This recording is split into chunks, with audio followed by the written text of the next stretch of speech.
လောကကြီးကိုအယောင်ဆိုးနေသူအင်တာနက်မှာရှာတွေ့တဲ့ပုံမြင်လေးတစ်ခုပါကြိုင်လို့မျှဝေပေးလိုက်ပါတယ်ဆိုပြီးတော့ဆရာကပုံမြင်လေးစာမှာပြောထားပါတယ်ဒီပုံမြင်လေးမှာတော့တန်းချေတထေးကြီးတယောက်ဟာမျက်စိနာဖြစ်နေပါတယ်ပတ်စံတနိုင်သူဖြစ်လို့အကောင်းဆုံးမျက်စိအထူးကုဆရာဝန်ကြီးတွေနဲ့ပြကြည့်တယ်ဆရာဝန်ကြီးတွေပေးတဲ့စားစည်းလိမ့်စည်းတွေနဲ့ကုပေးမယ်လဲသူ့မျက်စိနာတာမပြောက်လို့အတော်လေးစိတ်မချမ်းမသာဖြစ်နေတယ်။ဒီနေ့တော့သူ့တပည့်တွေကစေကုတက်တဲ့ရသေကြီးတစ်ပါးကိုတထေးကြီးစီကိုပင့်လာတယ်။ရသေကြီးဟာမျက်စိနာတဲ့လူနာတွေကိုရမှာကုသမြလူအတော်များများပျောက်တယ်လို့နာမည်ကြီးနေတယ်။ရသေကြီးက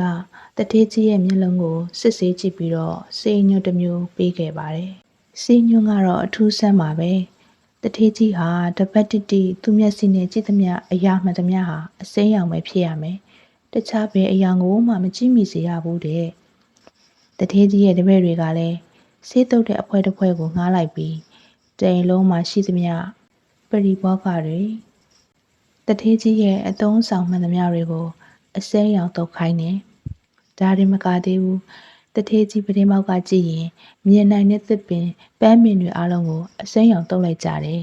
။တပတ်လောက်ကြာတော့တထေးကြီးအိမ်ကိုရသေးကြီးပြန်ရောက်လာတယ်။တထေးကြီးရဲ့မျက်စိအခြေအနေကိုလာစုံစမ်းတာပါ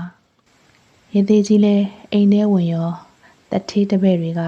ရသေးကြီးကိုပေါ်မှာဆေးအစိမ်းတွေလောင်းချလိုက်ပါတယ်။ဘာလို့လဲဆိုတော့ရသေးကြီးသင်ငန်းရဲ့ရှားညူရောင်ကိုတထေးကြီးမြင်သွားမှဆိုလိုပါ။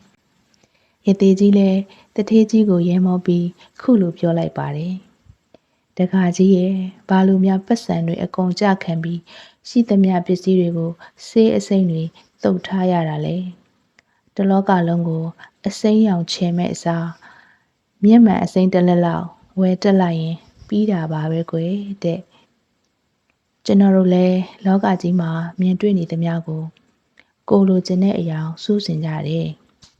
သားသမီးကိုလိုချင်တဲ့ပုံစံသွင်းချင်ကြတယ်ပတ်ဝန်းကျင်ကိုလည်းကိုဖြစ်ချင်တဲ့ပုံစံရအောင်ကြိုးစားနေကြတယ်